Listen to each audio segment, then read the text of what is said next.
The Congress's hard turn to the left seems to be complete. Looking to counter the right-wing Hindutva surge, Rahul, the former party president, has been pushing the Congress party to the left from the centre, much to the dismay of the old-timers within the party. If the Congress is voted to power, Rahul has promised to conduct a survey to run a check on who possesses wealth in the country and to undertake an exercise to redistribute the same. He's also promised a caste census and then a financial and institutional survey. Is this the new way for the Congress to counter the right? Will the Congress party be able to reinvent itself? In fact, is this the new trajectory the Congress is going to go down? Joining me to discuss this Congress's left hard turn are Renni Abraham and my colleague Kartikeya Sharma. Welcome to the News9 Plus Show, gentlemen. Kartikeya, seminal moment in the history of the Congress. It's finally made a left turn with this kind of manifesto promises. Rahul Gandhi's promises of wealth redistribution. Is the Congress's hard turn to the left finally complete?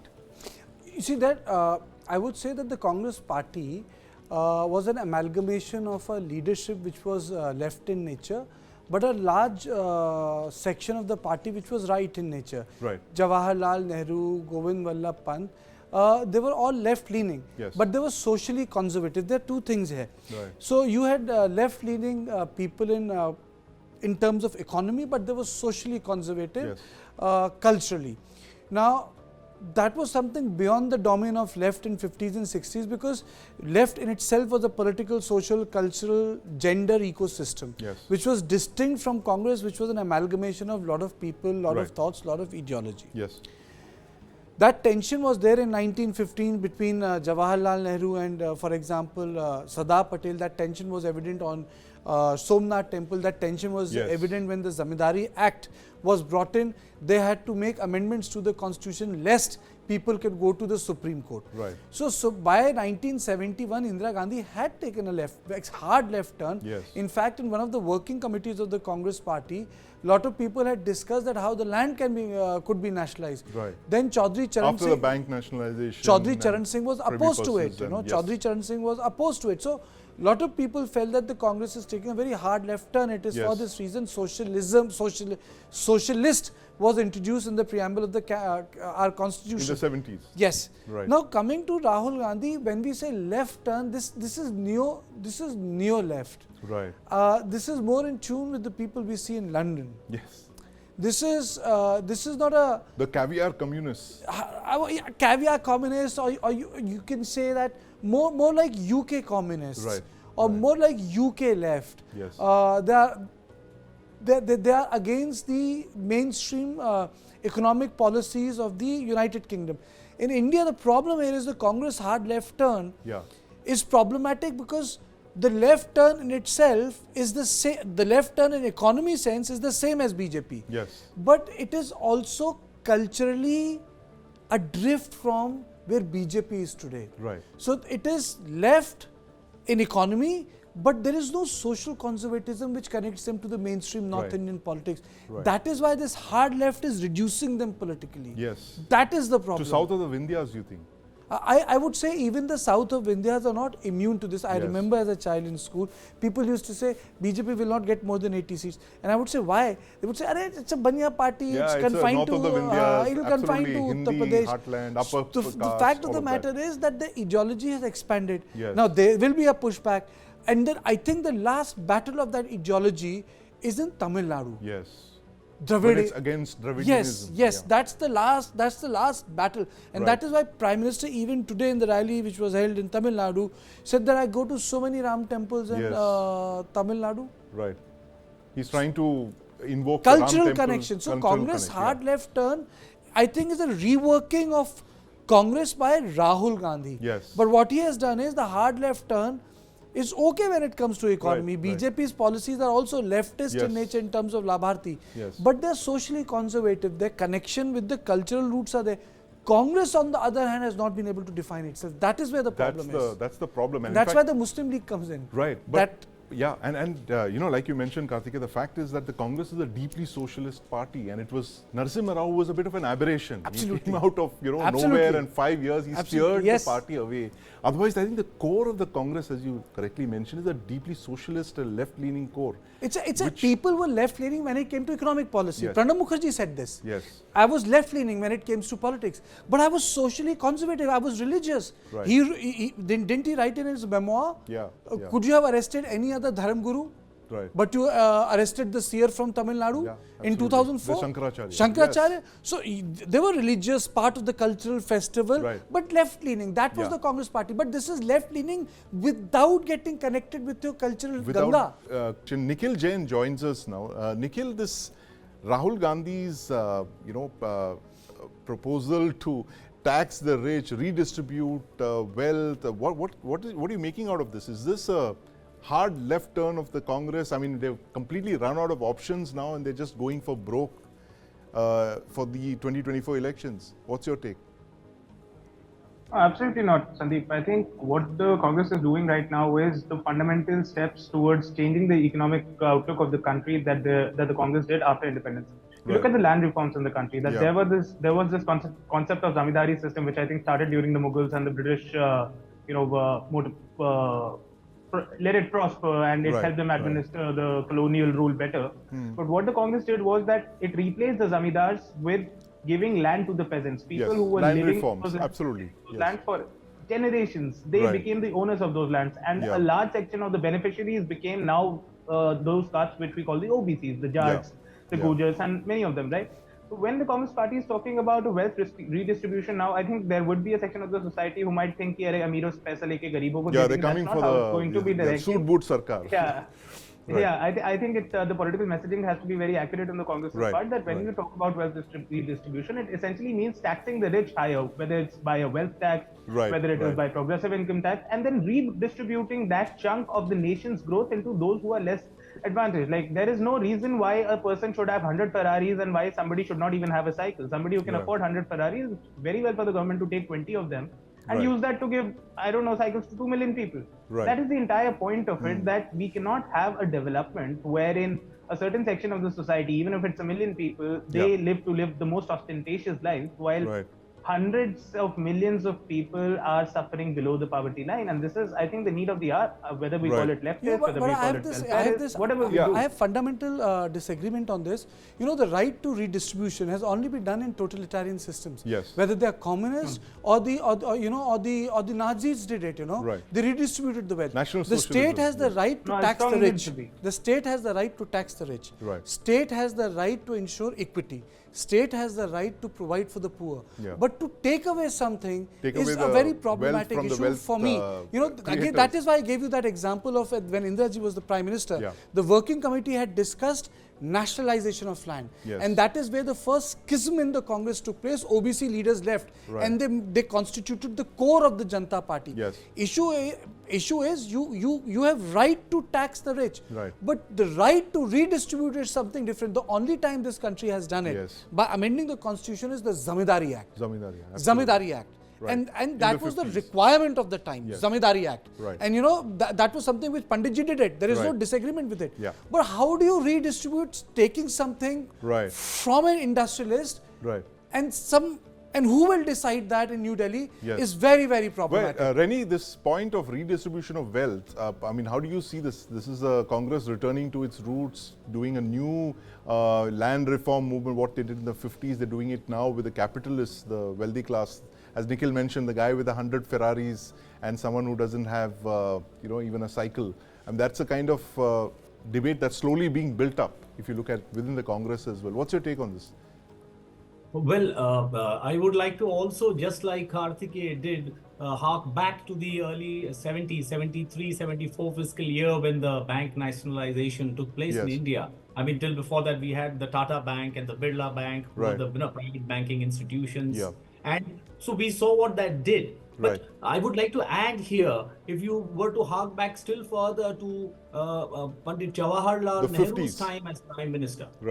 That was the time when you had a hardcore leftist, J.P. Narayan, who subsequently came to political Jayaprakash fame. Narayan, yes, of course. JP and yes. Of the emergency days. But Right. when he returned from USA after his graduation and post-graduation, he was highly influenced by the Marxist philosophy. Right. And he, this has been captured in a PhD thesis that was released by the Mumbai University in 2015 by Dr. Mary Thomas, who had written about these days. And when he had returned, would you believe it?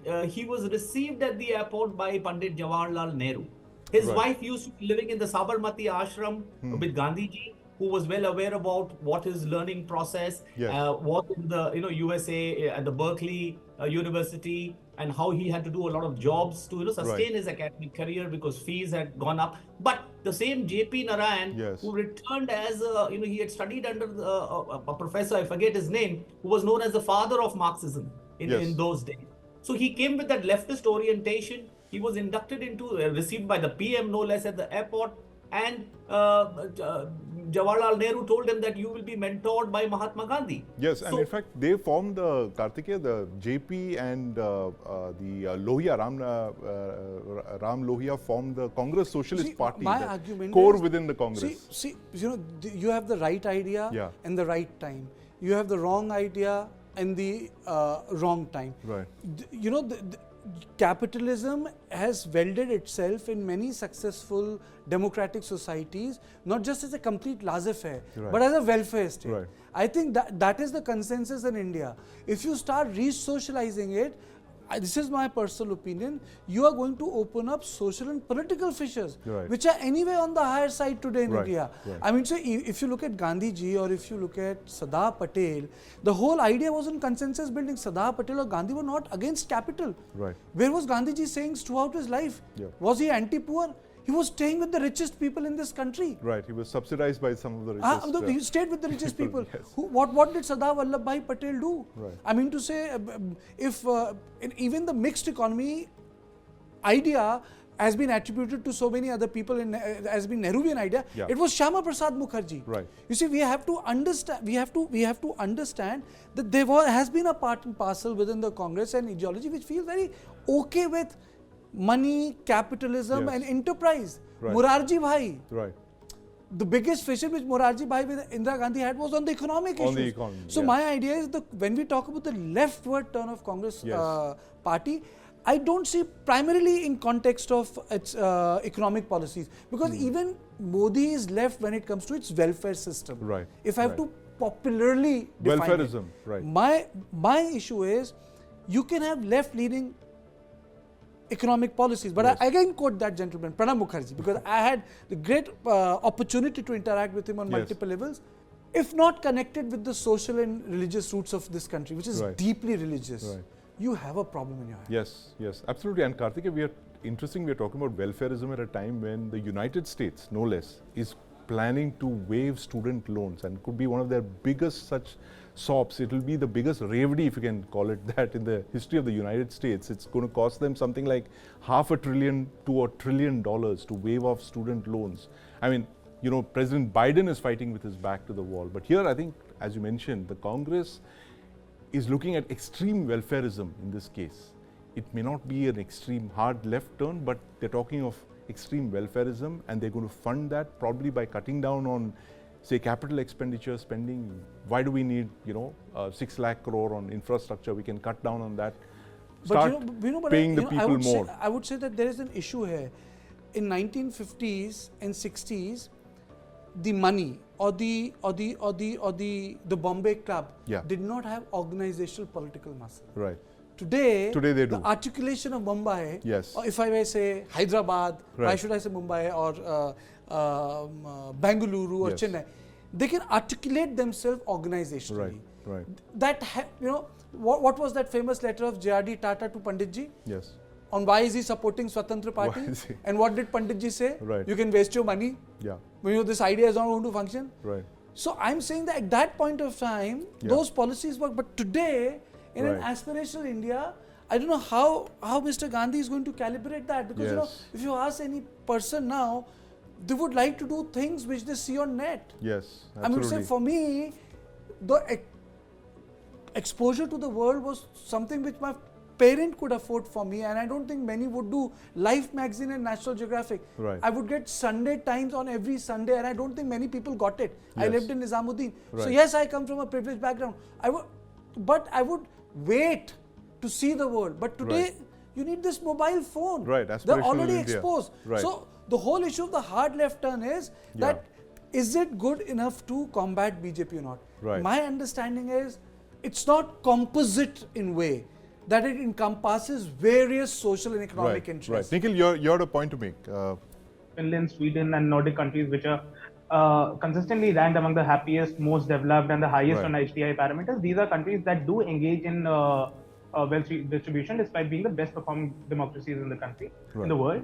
Secondly, when we talk about what the Congress Party's economic ideology is, I think Kartikeya answers it himself when he talks about the fact that Gandhiji used to live in the houses of the richest people of the country. The Congress was never a hard left or a socialist, a communist party in that sense. What they've always because you had a very powerful communist party there, right? Fair enough, but the point is that what the Congress has always promoted is welfareism. Whether that welfareism is from a command structured economy as was in the 50s or from a liberalized market-based economy as was in the 90s, but the key for the Congress Party has been this welfareism. When Kartikeya talks about a privileged upbringing and growing up in Nizamuddin, having access to National Geographic magazine, I also did have access to that, and I feel that is what everybody in the country has a right.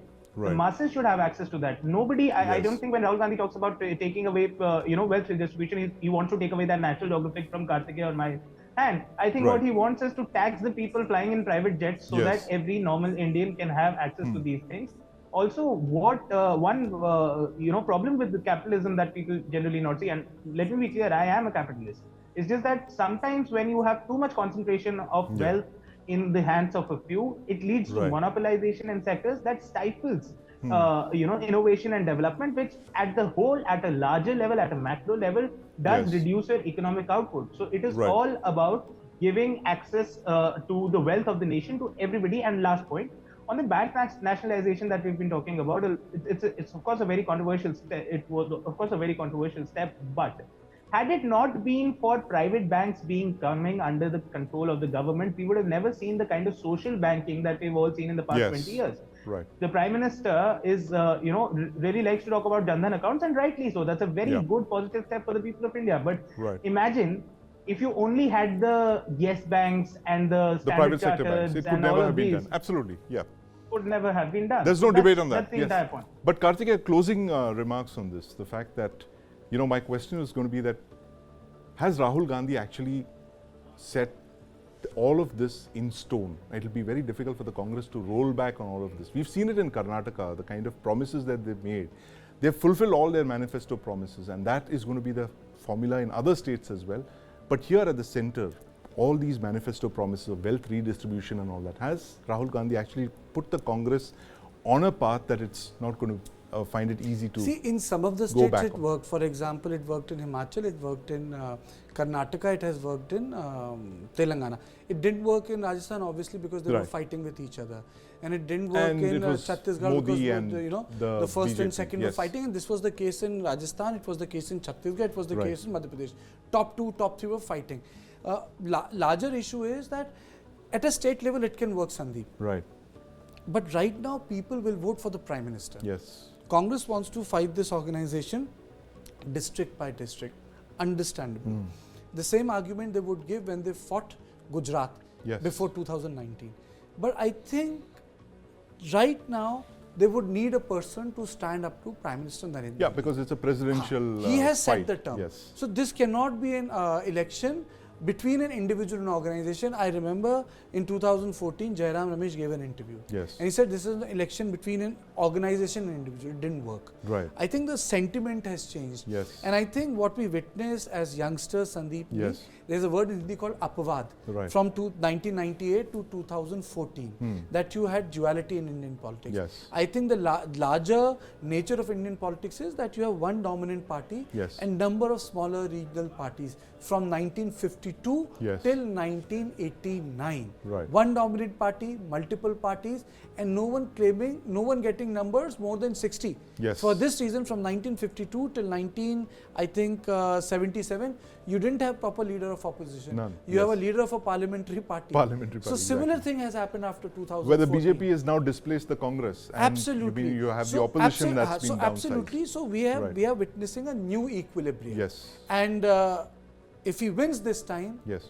it will set. Right. And if he doesn't, and he has an alliance, Right. that will take some more time. Right. But then if he wins, that equilibrium will set for a couple of decades. The equilibrium, as Prashant Kishore mentioned, that 10 and 20 years is going to be for the BJP, and India's polity has turned towards the right. Sandeep, we data crunched. If you look at Telangana and Karnataka, where Congress party won because it was able to cannibalize vote of the JDS, Yes. and it was able to cannibalize vote of BRS. The Hindutva vote remained static, and in Telangana it went up. So it is very clear, wherever Congress is winning, it is cannibalizing its old regional vote. The Hindutva vote stays. So Congress, if needs to go up, it needs to take off those parties which have actually been born out of their organization. Right, absolutely. It's very clear. It's very clear that it looks like it's the BJP that's going to be the dominant political force of the next couple of years, and this election 2024 is going to be a crucial match in that sense. It will decide the future of I would say we need a leader of opposition in Lok Sabha. Absolutely. You need a certain critical mass of seats for that, but it remains to be seen if the Congress's hard left turn, welfareism as my guests have been speaking of, will actually cut ice with the electorate. That's a contest that we're going to be watching intensely in the run-up to June 4th, 2024. Thank you very much, Nikhil and Renni, and my colleague Kartikeya Sharma for joining us this evening. Karnataka Deputy Chief Minister DK Shivakumar is the man in the hot seat. Quite literally, the state is reeling under a heat wave. Bengaluru is facing an unprecedented water shortage, and the Lok Sabha elections are around the corner. Our correspondent Mohammad Wajiullah caught up with the Deputy Chief Minister. Let's listen in. He is the first person on the speed dial of Congress. He is somebody who saved them in Gujarat, in Maharashtra, in Karnataka, in Andhra Pradesh and in Himachal Pradesh. He is the troubleshooter who the Congress goes to. I am talking about the Deputy Chief Minister of Karnataka, DK Shivakumar. Sir, my first question to you, sir. You've been campaigning a lot in this Lok Sabha election. How is the heat taking on you, sir? This is because everyone is facing this. See, the weather is too strong and heat, but politics is cool. It looks like the people of the state have decided they should accept the guarantee, vote for Congress and change a national government. Sir, but doesn't it worry you that it's getting so hotter? Bangalore was not like this 10 years back. You know, your brand Bangalore, will it work on this? Of course, I fully agree with you. It is the nature and which has brought it, so we all have to work. So I am planning in the next, I'll see that all these tanks will be somehow by hook or crook, we should see that we just fill those tanks. Sir, because we are talking about nature, sir, nature has also given us drought now. And we are having water issues in most of the places. You also we have, yes, we have about more than 7,000 borewells have been dried in Bangalore. We are just, but still I am managing it. I think as far as Kaveri water is concerned, we are just pumping it more. The problem is being sorted out. Sir, recently you have written to the Election Commission about Nirmala Sitharaman that the funds were not released because election high-power meetings could not happen. Can you just explain who is at the problem over here, sir? Is it Nirmala Sitharaman because they have not given you funds, or is it state who has not utilized the funds? It is the central government which has failed to help the state government. They have a basic responsibility of helping the central government at the drought situation. Suppose for Narega, I am telling you, Manrega, they have to give 150 days instead of 100 days. 50 days has to be added. That they are not given. Earliest dues have not been given. For drought, more than 200 taluks have been declared drought. We represented them. They sent a team. They never took any decision. They never released any funds. They are looking at politically. They are looking at yellow high. But 24/7 they are blaming you that you give water to Tamil Nadu. You do not think about it in future. If I have given out of the way one drop of water, I will step down. Now coming to elections, sir, you are the favorite topic for the BJP. Their main issue is to make sure that the DK brother loses in their constituency. How do you see that? Because they're there campaigning in your constituency. There is nothing wrong in them. Let they do, let they try, let they do their best. It is the people of Kanakpura, Ramnagara, Chenpatna, Magadi, South, Rajarashinagar and this Kunagal will decide who has to win, who has to lose. But why are you the target, sir? Even Kumaraswamy spoke about you, about the guarantees that DK has just been lying. He cannot take care of the guarantees of the state. How can he lie when all the guarantees have been implemented? You please send your team, you make a survey. Not even a single mediator has been involved in issuing the guarantee. 95% of the people of Karnataka have received guarantee. They are happy, they have enjoyed. You saw a woman who just made a puja for her refrigerator. This is one example. Lakhs and lakhs of people are on the same way. Sir, this same model you've taken in Andhra also and you were successful. This model has successfully damaged the Gujarat model. Do you think this will now work in the entire country also? Of course. First you should help the people to fill up their stomachs. Financially they should be sound, they should be happy. That should be a priority and that is the priority of a Congress government. The BJP also says that that is their priority. Hum khana bhi de rahe, ghar bhi de rahe, pani bhi de rahe unko. Where they give? You are, I think you ask your wife, she will tell you. From 400 it has went to 1,100 rupees. Your petrol bill, diesel bill of your vehicle has gone from 50, 60 to 100 rupees. What central government has? Your income has not been doubled. I checked your office. They said that they are going to double the income of everyone. Nothing has been done. Double the income of farmer. Nothing has been done. What BJP has done? Only Modi guarantee. What is Modi guarantee? He is still a prime minister's guarantee. Do you think he's copied you guys, sir, by putting just Modi in front of guarantee? Of course, guarantees? he was shouting about our guarantee, that the country will be ruined, state will be ruined. Then why is using the word guarantee now? And that is not BJP guarantee. It is Modi guarantee. That means BJP is no more a political party. The IPL is into its third week, and the star sensation we've seen so far is Mayank Yadav, the Rajdhani Express of the IPL. He's consistently bowled over 150 kilometers per hour, which is the speed of India's fastest train, the Rajdhani. And joining me to discuss this new speed sensation and others waiting in the wing this evening are Venkat Sundaram, former Delhi player and pitch curator, and my colleague Ashish Sharma. Gentlemen, welcome to the News9 Plus Show. Mr. Sundaram, I want to start by asking you that India was once a spinner's paradise, and today we are seeing a stream of young pace bowlers coming out, literally like Rajdhani trains coming out of a workshop. Explain how this transformation of Indian bowling took place in the last couple of years. Well, I feel that this is a process that started in around 2010, when N. Srinivasan was the president of the board, right, and I was the chief curator of the BCCI. Yes. At the meeting, Mr. Srinivasan said, our boys play very well here, but when they go abroad, they struggle. So I said, look, if you're really serious, we need to plan this for 3-4 years. We have to change the way we play our cricket. He said, what do you mean? I said, domestic cricket, if you see the top 10, bowling statistics, who are the main wicket takers, you'll find that there's a mix of medium pacers and spinners. Right. And you're not really getting any pace. If you've got to win abroad, you have to have pacers. And for that, you need to have a mind change. Right. He said, again, can you give me a note, etc., etc. To cut a long story short, we decided 4 things. One is, cricket will be played on green tops in India, meaning that all the wickets for domestic cricket will have 6 mm grass minimum. Right. At that time, there was no grass on our wickets. Second, that our outfields and the surroundings will be top class, state of the art. Third, that we'll get the best equipment in the world to all our venues so that they become world class, and that our players don't feel inferior when they go abroad. Right. Fourth, that while this is there, we should also think about neutral venues for matches, especially domestic matches. There was a huge resistance. Sachin Tendulkar objected. Right. I remember. saying that, that Bombay people would like to see Mumbai cricketers, that sort of thing.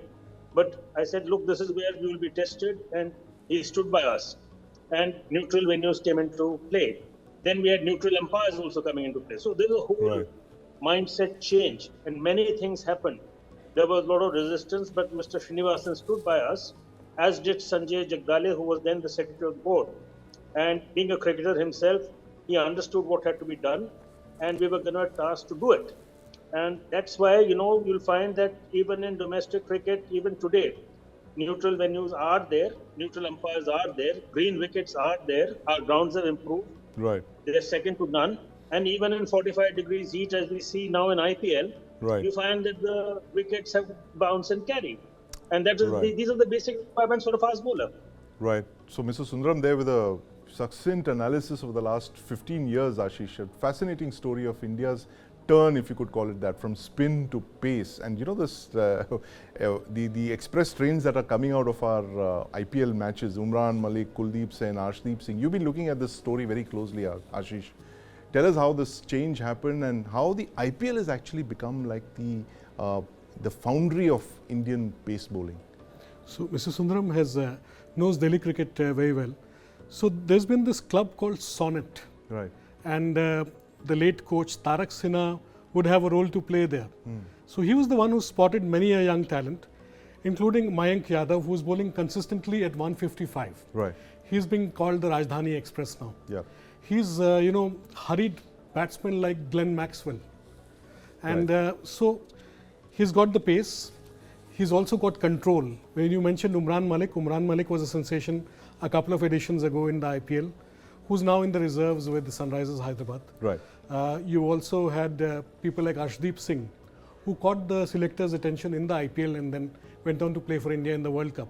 So the IPL is this platform where the reputation of the opponent doesn't matter. That's why these young rookies, they can also hit somebody of the caliber of a Dale Steyn out of the park. Right. But they are not, enamored with or intimidated by reputations. Right. So many of these young pace bowlers have mentors as well. Playing alongside with Jasprit Bumrah would have helped. He's bowling consistently. So many of them are playing along with not just Indian players, but also international quality pace bowlers. So that exposure is a big help. Also, one role has to be, the credit has to be given to the scouts. Right. They're catching them young. They're catching them young, and they're being trained and nurtured. The role of KL Rahul in grooming Mayank Yadav. Yes. Last season he was part of the IPL team but did not play because of an injury. Right. But they persisted with him. They kept him fresh. In fact, I think Mayank skipped the Ranji season, this Ranji season, so that he was fresh for the IPL. And now when he started playing, he won 2 back-to-back Player of the Match awards. Right. And he's caught the world's attention. Absolutely, he's caught the world's attention. But that leads me on to my next question for Mr. Sundaram, Ashish. The fact that Mayank is being rested and there is only so much pace in a bowler. It's almost like the engine hours on a fighter aircraft or a jet aircraft, that it has a limited number of engine hours, a pace bowler also. How do you conserve this, Mr. Sundaram? How do you ensure that, pace bowlers are not overutilized and you use them sparingly, given the fact that it's an intensely physical, it takes a toll on the human body?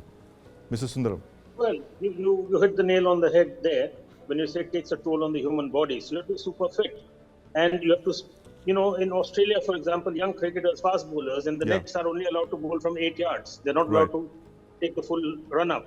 They're only allowed to bowl for 6 overs in a practice session. They're allowed to play only so many matches. So you've got to have a program for them. And that's where the bowling coaches that are attached to teams come in. Ashish did mention that, our young cricketers are, rubbing shoulders with peers from other countries. But let's not forget that many of the foreign fast bowlers have also come up thanks to IPL. We've had Alkari Joseph, we've had so many of the South Africans. Hodzi is the latest who's come here and, shaken the batsman up. So, the wickets are conducive to fast bowling, especially with the white ball. The white ball helps the seamers for, say, 5 or 6 overs, the first 6 overs. You also got field restrictions in that period. If the field restrictions were not there, they were allowed only, as in the past, 4 fielders outside the circle for 2. Imagine how many wickets these fast bowlers would be taking. But then that will lead to low-scoring matches, and people want to see 4s and 6s in this type of cricket. Right. So I think there has to be, and that's what everybody's trying for. But I think the fast bowlers have come up in in bucketfuls. Australian fast bowlers have come up. They've also improved. A guy like Cummins, for example, he's got familiar with Indian conditions. A lot of them are playing here. Warner, Right. so many of the Australians are playing in IPL. Right. They're no longer frightened of Indian conditions. Especially IPL cricket is played on good wickets, on good tracks. You see Right. now the scores have gone up. They're getting even 220, 230 runs Right. scored.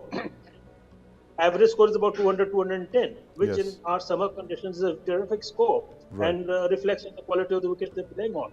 But again, physical fitness and taking care of their own bodies is important. Fast bowlers will break down. They have been breaking down for years and Yes. years. It's how you space yourself, how fit you are. Anderson is a rare commodity. Broad is a rare commodity. They've taken 1,000 wickets and plus Yes. between them. So they're rare. But Right. average, span of a fast bowler is about 4 to 6 years. That's it. Right, and that just tells you there that average span is 4 to 6 years, and they have only that much of cricket or that much of pace bowling there, Ashish. But Ashish, you visited one of these foundries where you spoke to some of these experts who were measuring these young pacers. Tell us what you saw over there. So the MRF Pace Foundation, which I visited, has been a nursery. It's had the privilege of people like Dennis Lilly coming in, then Glenn McGrath, one of the greats. It was set up, 3 decades ago? Yes. And now, you have a very competitive Indian coaches, competent coaches coaching there. So, when you look at the nursery of fast bowling in India, again, bowling at 150 or over, right? That's an art. Yeah. And that's something which they learn. So, like he said, physical fitness becomes as important. Yes. But the pitches have helped. Pitches have helped. In IPL, if you get sporty tracks, people like Kapil Dev was a rarity. He never missed a match because of fitness reasons. Right. But unlike him, there were other bowlers who played on the pitches of the past and they broke down. Right. In Delhi, except, Ashish Nehra, who's from Mayank's club, Sonnet. Yes. He was injury prone. He was a terrific bowler, swing bowler, but he was injury prone. So the workload management, which is the new mantra, even Mayank has been rested now. Yes. That could be the key to conserving and ensuring that India stays a nursery of fast bowling for years to come. Right, absolutely. That would be the key indeed, Ashish, to ensure that the pace bowlers give us their best. The 4 to 6 years that Mr. Sundaram mentioned, IPL Space Factory there, a close look at India's bowling talent, which is coming out all guns blazing, 150 kilometers and counting. Thank you very much, Mr. Sundaram, for that fantastic sweep of India's pace over the last 15 years, and my colleague Ashish Sharma for taking us through the paces of India's pace factory. So what is the art of bowling 150 kilometers an hour? Catch our story, The Pacemen by Ashish Sharma, only on News9 Plus. Their thunderbolt deliveries can outpace the Rajdhani Express. Few players in the world can bowl at 150 kilometers an hour. Now, India's cricket connoisseurs are excited with the sight of the awesome twosome, Umran Malik and Jasprit Bumrah, breaching the speed barrier on a consistent basis. Umran Malik is very exciting to see because fast bowlers are born. That's what Dennis Lilly used to say. Umran Malik, I've been super impressed by his pace, his aggression. It's a great find for Indian cricket. कोई ये बोले कि मैं बना के कर सकता हूँ 150 या 155 डाल सकता हूँ, वो नेचुरल थिंग्स के अलावा नहीं आ सकता है. You can get to a little by doing all this, but the natural ability has to be there for a fast bowler. Bowling or batting is an acquired skill. You watch somebody and say, okay, well, being a fast bowler, I have to run and bowl like that. I'm absolutely sure there is a science behind it.